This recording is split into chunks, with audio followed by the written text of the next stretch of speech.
Hello students, हम देखने जा रहे हैं skewness and its measures. Skewness क्या है? Skewness is the measures of asymmetry of a curve. Asymmetry का मेजरमेंट है एस्क्यूनेस। अब इस एसिमेट्री क्या होता है? तो पहले हम देखें सिमेट्रिकल कर्व या सिमेट्रिकल फ्रीक्वेंसी डिस्ट्रीब्यूशन क्या होता है। जैसे ये कर्व आप देख रहे हैं, यहाँ फ्रीक्वेंसी सिस्टेमेटिक डिफरेंस के साथ पीक वैल्यू पे आता है और उसी डिफरेंसेस के साथ सेम ऑर्डर पे वो नीचे आता है।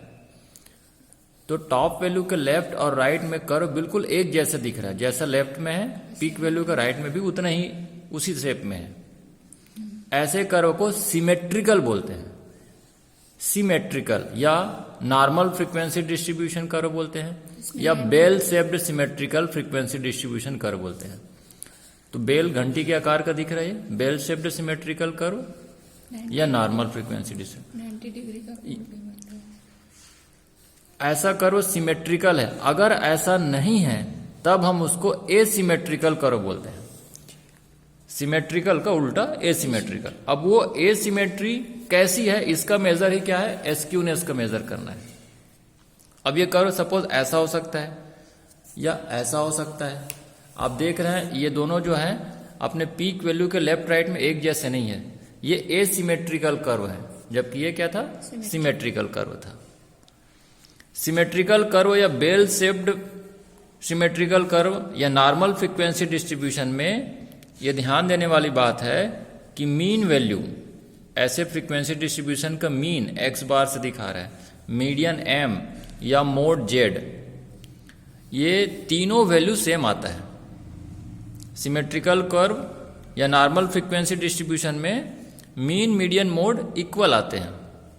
या और क्या इक्वल होगा? Third quartile minus median, median basically second quartile होता है, और मीडियन माइनस फर्स्ट क्वार्टाइल, ये दोनों डिफरेंस भी आपस में इक्वल होते हैं। ये नॉर्मल कर्व है, नॉर्मल फ्रीक्वेंसी डिस्ट्रीब्यूशन है, बेल शेप्ड सिमेट्रिकल कर्व है। अब इस सिचुएशन में देखें, फ्रीक्वेंसी डिस्ट्रीब्यूशन ऐसा हो कि बहुत जल्दी वो पीक वैल्यू पे, हाईएस्ट वैल्यू पे चला जाए और उसके बाद धीरे धीरे डाउन ऑर्डर पे आए। ऐसे एसिमेट्रिकल फ्रीक्वेंसी डिस्ट्रीब्यूशन को पॉजिटिवली स्क्यूड कर्व बोला जाता है। पॉजिटिवली स्क्यूड कर्व में फ्रीक्वेंसी बहुत जल्दी पहले हाईएस्ट फ्रीक्वेंसी पे गई, फिर बाद में धीरे धीरे नॉर्मल हुआ। ऐसे सिचुएशन में मीन वैल्यू मीडियन से ज्यादा होता है और मीडियन मोड से ज्यादा होता है। सबसे बड़ी वैल्यू मीन आती है, उसके बाद मोड और सबसे छोटा सबसे बड़ी mean, then median, then mode. उल्टे ऑर्डर में मोड सबसे छोटा, उससे बड़ा मीडियन, उससे बड़ा मीन। Q3 माइनस एम का डिफरेंस m माइनस Q1 से ज्यादा होगा। इसको हम पॉजिटिवली स्क्यूड कर्व बोलते हैं। यहां एक एग्जांपल से देखें, ये आपका x या डेटा है, साइज 12, 14, 16, 18, 20, 22, 24। अब इसकी फ्रीक्वेंसी ऐसी है कि 12 की फ्रीक्वेंसी 2 है, 14 का 5, 16 का 7, 18 का 9, 20 का 7, 22 का 5, 24 का 2। ये डिस्क्रीट सीरीज है।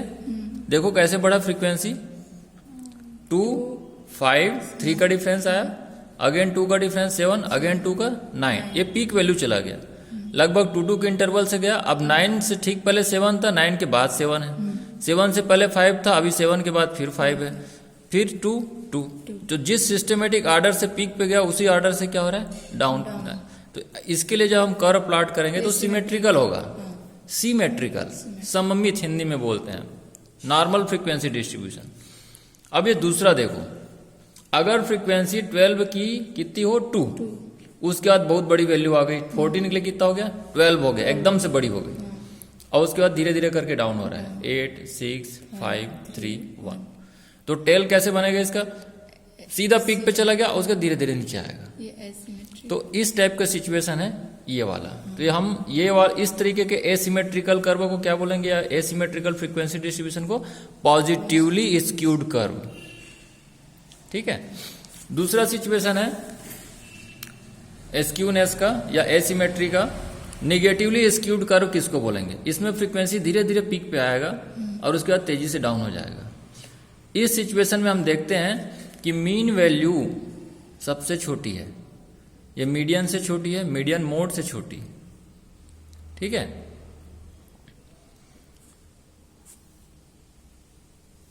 इसका ठीक उल्टा हो गया। देखो निगेटिवली स्क्यूड में क्या था, मीन सबसे बड़ा था, उसके बाद सेकंड पोजीशन में मीडियन था और लास्ट पोजीशन में मोड था। यहां उल्टा है, मीन सबसे छोटा है, फिर मीडियन, फिर मोड सबसे बड़ा है।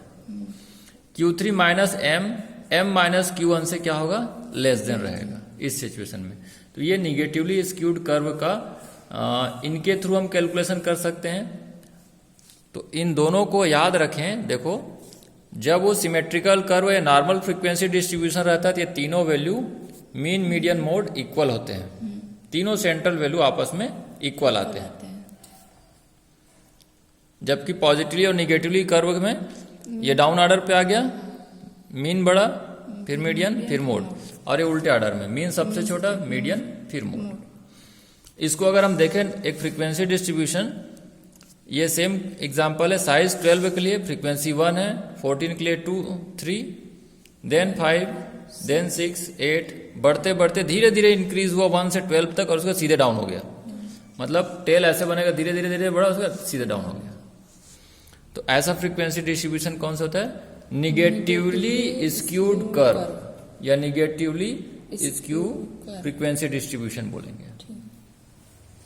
अब इसको मेजर्स करने के लिए या तो इन जो फार्मूला दिया हुआ है इन रिलेशन से निकालें, ठीक है, आगे चल करके Karl Pearson's coefficient of skewness के थ्रू हम इसको बताते हैं, या फिर बॉलेस कोफिशिएंट ऑफ स्क्यूनेस के थ्रू हम बताते हैं कि किस टाइप के स्क्यूनेस है, कितनी है। कार्ल पियर्सन्स ने स्क्यूनेस का क्या कोफिशिएंट दिया, ये दो टाइप का होता है, एब्सोल्यूट मेजर और दूसरा मोड जब डिटरमाइन ना कर सकें, है ना। एब्सोल्यूट और रिलेटिव दो कैटेगरी है। एब्सोल्यूट मेजर के लिए एस के से दिखा रहे हैं, mean minus mode, x bar minus Z निकालेंगे। रिलेटिव मेजर जे से दिखा रहे हैं, mean minus mode divided by standard deviation, x bar minus Z divided by standard deviation sigma. तो इसमें मीन और मोड कैलकुलेट करना पड़ता है। अगर ये बोलता है कि मोड हम डिटरमाइन ना कर पाए तो यही दो मेजर कैसे बताएंगे, इसके थ्रू बताएंगे, मीन और मीडियन से बताएंगे। Absolute measure 3 times mean minus median, 3 time X bar minus M. Relative measure J equal to 3 times mean minus median divided by standard deviation. अब इसका लिमिटेशंस क्या है, कोफिशिएंट ऑफ स्क्यूनेस जो यहां से निकालते हैं उसका लिमिटेशन ये बोलता है, mathematically there are no limits of J, but practically ये जो जे निकालते हैं mean minus mode upon standard deviation, ये प्लस या -1 के इन बिटवीन रहेगा, ठीक है। और 3 टाइम्स वाला क्या है, रिलेटिव वाला है ना। 3 टाइम्स मीन माइनस मीडियन, ये मोड वाला ऊपर वाला केस था, जब मोड नहीं निकाल पाते तो फिर दूसरा उन्होंने दिया मीडियन के साथ वाला, है ना। तो 3 times mean minus median upon standard deviation, ये वैल्यू +3 या -3 के इन बिटवीन होगा। तो ये कौन से कैलकुलेट कर रहे हैं, अकॉर्डिंगली हमको देखना है कि इसी लिमिट के अंदर वैल्यू आ रहा है कि नहीं आ रहा है। कार्ल पियर्सन्स के कोफिशिएंट के अलावा बॉलेस कोफिशिएंट के थ्रू भी हम स्क्यूनेस मेजर कर सकते हैं। एब्सोल्यूट मेजर के लिए यहाँ क्या फार्मूला है, क्वार्टाइल के थ्रू निकालता है, third quartile minus second quartile जो कि मीडियन है, minus median minus first quartile, ये दोनों का डिफरेंस देखा जाएगा। या इसको सॉल्व करोगे ब्रैकेट ओपन करके, क्या है Q3 plus Q1 minus 2 times M, second quartile या median. Relative measures JQ, Q3 plus Q1 minus 2M, ये वाली value divided by Q3 minus Q1, या Q3 plus Q1 minus 2 Q2, ये M को ही Q2 second quartile median को लिखा गया upon Q3 minus Q1। और इसका ये JQ जो वैल्यू है रिलेटिव मेजर का, इस वैल्यू +1 और -1 के बिटवीन ही आना चाहिए, ठीक है। इसके अलावा ये दो मेन है आपका, कार्ल पियर्सन्स और बॉले का कोफिशिएंट ऑफ स्क्यूनेस। इसके अलावा कैलिस ने भी कोफिशिएंट ऑफ स्क्यूनेस दिया है, ये परसेंटाइल के बेसिस पे निकलता है। Percentile coefficient of skewness based on percentile is known as Cayley's coefficient of skewness, which is defined as J percentile equal to P90, 90th percentile, 10th percentile minus 2 times P50 upon P90 minus P10, या इसको solve करें P90 plus P10 minus 2 times median upon P90 minus P10। Dactyl के basis पे भी निकलता है D9 plus D1 minus 2 times D5 upon D9 minus D1। तो ये सब तो सेकेंडरी है, हमको मेनली इन दोनों के बेसिस पे निकालना है, कार्ल पियर्सन के कोफिशिएंट ऑफ स्क्यूनेस या फिर Bowley's coefficient of skewness. Question में मेंशन कर दे नेम्ड, तो उसी नेम के थ्रू ही निकालना रहेगा। अब इनके कुछ और बीटा और गामा कोफिशिएंट कैसे होता है, measures based on moments, moments में भी ये फॉर्मूला सब आया था ना। बीटा 1 क्या होगा, μ3 स्क्वायर अपॉन μ2 क्यूब, गामा 1 क्या है, μ3 अपॉन μ2 टू द पावर 3/2, या इसको बोल सकते हैं μ3 upon cube of standard deviation. J beta क्या है, root beta 1 into beta 2 plus 3 divided by 2 times 5 beta 2 minus 6 beta 1 minus 9, where beta 2 mu के टर्म में क्या लिखे जाएंगे, μ4 अपॉन μ2 स्क्वायर इक्वल टू μ4 अपॉन सिग्मा टू द पावर 4। ये mus क्या है आपका, सेकेंड मोमेंट। हाँ, मोमेंट अबाउट मीन है, जिसको सेंट्रल मोमेंट भी बोलते हैं। ये second moment about mean, third moment about mean, fourth moment about mean. तो ये कोफिशिएंट एज पर नीड जब बोला जाएगा तो कैलकुलेट करेंगे हम क्वेश्चंस में। इन दोनों फार्मूला को हमको याद रखना पड़ेगा स्क्यूनेस मेजर करने के लिए, कार्ल पियर्सन का और बॉलेस का कोफिशिएंट ऑफ स्क्यूनेस। अब इनके बेसिस पे हम क्वेश्चंस देखते जाएंगे।